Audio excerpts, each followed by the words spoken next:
सामाजिक संस्था फिरे देखा प्रतीति की तरफ से संस्था के 1 साल पूरा होने की खुशी में रानीगंज के आरके होटल में कल रात एक सांस्कृतिक कार्यक्रम का आयोजन किया गया।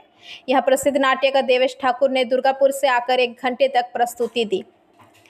इस मौके पर यहाँ मुख्य रूप से उपस्थित थे रानीगंज चेंबर ऑफ कॉमर्स के president Rohit Khaitan, working president Pradeep Bajoria, secretary Arunamayi Kundu, chairman Arun Bharatiya, Manoj Kesari, Asansol women police, Snehanota Mandal, traffic OC Chittosh Mandal, Raniganj fire OC एवं पानागढ़ फायर ओसी, प्रसिद्ध doctor TR Ghosh, doctor S Maji Nirapad Mandal, doctor Junaid Hussain, Searsole sports cultural club के जनरल सेक्रेटरी, समाज सेवी एवं रानीगंज चेंबर ऑफ कॉमर्स के सलाहकार आरपी खैतान, रानीगंज के एमएलए तापस बनर्जी, इसके अलावा स्वेच्छासेवी संस्था इमदाद बाहिमी से नदीम सवानी, हाजी अनवर, साथ ही chief adviser doctor Anirban Ghosh मुख्य रूप से उपस्थित थे। उपस्थित अतिथियों को फूलों का गुलदस्ता देकर सम्मानित किया गया। वहीं इस संदर्भ में संस्था के सचिव विश्वरूप मुखर्जी ने कहा कि संस्था के 1 साल पूरे होने पर आज सुबह से ही एक निःशुल्क स्वास्थ्य जांच शिविर का आयोजन किया गया। इसके बाद शाम को सांस्कृतिक कार्यक्रम का भी आयोजन किया गया है। यहां दुर्गापुर से आए प्रसिद्ध नाट्यकार देवेश ठाकुर ने विशेष प्रस्तुति दी। सप्तक बैंड द्वारा प्रस्तुति दी गई। इसके अलावा रानीगंज के कुछ गणमान्य लोगों को सम्मानित भी किया गया। उन्होंने कहा कि संस्था की तरफ से जो इस साल 5000 पेड़ लगाने का लक्ष्य रखा गया है उसे पूरा किया जाएगा। इसके साथ समाज के वंचित वर्ग के लोगों के लिए भी काम जारी किया जाएगा और भविष्य में स्वास्थ्य शिविर लगाए जाएंगे।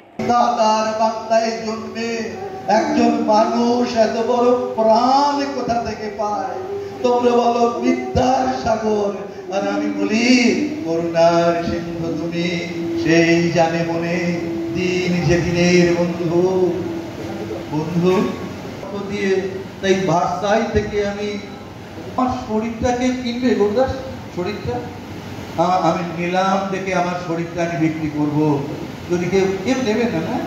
আমি একটা নিবন্ধ প্রতীক, মরে যাওয়া ইচ্ছে, একটা বিপন্ন যন্ত্রণার নাম মধুসূদন দত্ত, একটা নষ্ট মানুষের নাম মধুসূদন দত্ত। এই সময় আমার দুঃখিনী মাকে বড় মনে পড়ে যায়। আমাকে কতবার ফেরাতে চেয়েছিলেন। ও এনএ বুঝতে পারলেন না ঠিকই। এবার জিজ্ঞেস করলেন টিকিট দেখাইয়ে, টিকিট কাহা है आपका? আছে। ঊর্ধ্বতন মাথা থেকে পা থেকে মাথা ভালো করে দেখে বললেন, আপনি কি বাঙালি, বিহারি, তামিল, তেলেগু, মালায়ালি, কন্নড়, কে আপনি? INA। ইনিও বুঝতে পারলেন না INA কি মানে। এবারে বললো যে দাদা আপনি দুবার থেকে যাওয়া আসেননি। আমরা ঠিক আছে, এবার আমি যাবো আসবো। আর আমরা কিছুদিন আগে এখানে আমাদের পশ্চিমবঙ্গের বনদপ্তর থেকে গাছ দিলাম স্কুলের ছেলে মেয়েদের হাতে। তো দেখলাম যে 2টো অর্গানাইজেশন এসেছিল, যারা খবর পেয়ে চলে এসছে গাছ নেবার জন্য। তার মধ্যে বিরোধী অর্গানাইজেশন একটা, এবং তারা বসে থেকে গাছ নিয়ে চলে গেল। তো এইটা শুধু মানুষকে ভালোবাসলেই হবে না, প্রকৃতিকেও ভালোবাসতে হবে। মানুষের একটা ধারণা আছে যেহেতু আমরা খুব উন্নত প্রজাতি, আমরা একমাত্র পৃথিবী তৈরি করেছি আর পৃথিবীকে রক্ষণাবেক্ষণ একমাত্র আমরাই করি। কিন্তু মানুষের সঙ্গে সঙ্গে যদি প্রকৃতি না থাকে, কীট পতঙ্গ, পশু পক্ষী, উদ্ভিদ যদি না থাকে, তাহলে কিন্তু মানুষ কিন্তু সমাজে বাঁচতে পারবে না। পৃথিবী থাকবে না, পৃথিবী ধ্বংস হয়ে যাবে। আরেকটা আমার খুব ভালো লাগলো, আমি এনাদের বললাম এই যে সম্বন্ধটা কেন দিচ্ছি আমাকে, আমি কি করেছি মানে আমাদের কিছু লোককে আমার দিয়ে যারা আমাদের পাশে থাকে। একটা অদ্ভুত কথা বলবো যে এরকম কথা আমি শুনিনি, কেউ বলে না। কেউ ভাগ্য জব করবো, কেউ বলে লাইট লাগিয়ে এখানে ব্যাডমিন্টন কোর্ট করবো। কিন্তু আজকে আমাদের কাছে সব থেকে বড় চ্যালেঞ্জ কিন্তু প্রকৃতি। নির্বিচারে গাছের নিধন আমরা করছি, নির্বিচারে জলাজমি আমরা যে বুঝিয়ে দিচ্ছি শুধুমাত্র নিজেদের লোভের জন্য। এতে কিন্তু পৃথিবী ধ্বংস হবে একদিন। যারা পরিবেশবিদ তারা বলেছে যে 2000 আমার যেগুলো আমি কিছু রেডি করে আসিনি এখানে বলার জন্য, তো হয়তো একটু ইমপ্রম্পটু হয়ে যাবে, ক্ষমা করে দেবেন। তো আসানসোল দুর্গাপুর পুলিশ কমিশনারেটের প্রত্যেকেই আমরা যে সমস্ত মেম্বার্সরা আছি প্রত্যেকেই চেষ্টা করছি যে পুরো আমাদের যে জুরিসডিকশন আছে সেটাকে ক্রাইম ফ্রি করে তোলার জন্য। কিন্তু সেটা হয়তো সব সময় 100% আমরা সফল হচ্ছি না, কিন্তু তার সাথেও বিভিন্ন এই সমস্ত এনজিও যেগুলো আছে ফিরে দেখার মতোই তারা আমাদের ভীষণভাবে সহযোগিতা করে তাদের আমি এডিবিসি তরফ থেকে স্পেশাল ধন্যবাদ জানাতে চাইছি। আর এখানে অনেক মহিলারাই আছেন, তো সেই ক্ষেত্রে আমি বলবো যে আমরা মেনলি আমি আছি ওমেন থানার ওসি ইনচার্জ, তো আমাদের প্রধান কাজটাই হচ্ছে মহিলাদের নিয়ে এবং বাচ্চাদের নিয়ে।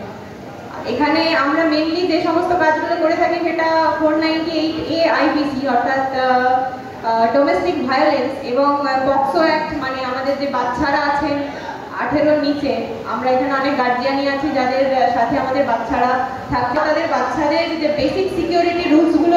सुबह तो आप लोग देखे हैं, हम लोग ये साल हम लोग का वर्ष पूर्ति है, 1 साल पूरा हुआ है हमारा। तो इस मौके पर हम लोग सुबह ब्लड टेस्ट कैंप कराए थे सिसु बागान काली मंदिर में, जिसमें हम लोग ह्यूज रिस्पांस मिला है। और उसी की आज शाम में हम लोग एक म्यूजिकल प्रोग्राम किए हैं और साथ में रानीगंज में जितना भी गुणी ज्ञानी व्यक्ति है उन लोगों को हम लोग संवर्धना दिए हैं और उन लोग से हम लोग सलाह लिए हैं फीडबैक फॉर्म में कि आगे हम लोग चल के आगे का रास्ता कैसे तय करेंगे वो हिसाब से। इस प्रोग्राम में हम लोगों का मेन जो आकर्षण था वो था श्री देवेश ठाकुर, जो एक नाट्यकार है, बर्धमान से वो आए थे, वो 1 घंटा परफॉर्म किए। उसके बाद अभी हमारा सप्तक बैंड बोल के एक बैंड है रानीगंज का जो म्यूजिकल प्रोग्राम कर रहा है। और साथ में हम लोग जितना भी डिग्निटरीज पर्सन था रानीगंज का, डॉक्टर्स, चैम्बर ऑफ कॉमर्स और जितने भी तमाम आदमी थे उन लोगों को हम लोग संवर्धना दिए हैं। चीफ गेस्ट ऐसा तो हमारा कोई डिसाइडेड नहीं था, चीफ गेस्ट कोई नहीं था, सभी हमारा ऑनरेबल गेस्ट है। हमारा जो MLA है श्री तापस बनर्जी सर भी आए थे, जिसके बारे में हम लोगों का बहुत खुशी हुआ है। इतना ही हम बोलना चाहते हैं। देखिए, हम लोग का जो पेड़ लगाने का, जो गाछ लगाने का जो प्रोग्राम चल रहा है वो तो कंटिन्यूअस चल ही रहा है। टिल 31 दिसंबर तक 5000 पेड़ हम लोगों को लगाना है। और साथ में हम लोग आगे जाके कैंप वगैरह, मेडिकल कैंप और भी जो भी बन सकता है गरीब और दुष्ट लोगों के लिए वो हम लोग करेंगे। मेरा नाम विश्वरूप मुखर्जी, मैं इस संस्था का सेक्रेटरी। रानीगंज से सम्राट दास की रिपोर्ट, PVTV न्यूज़।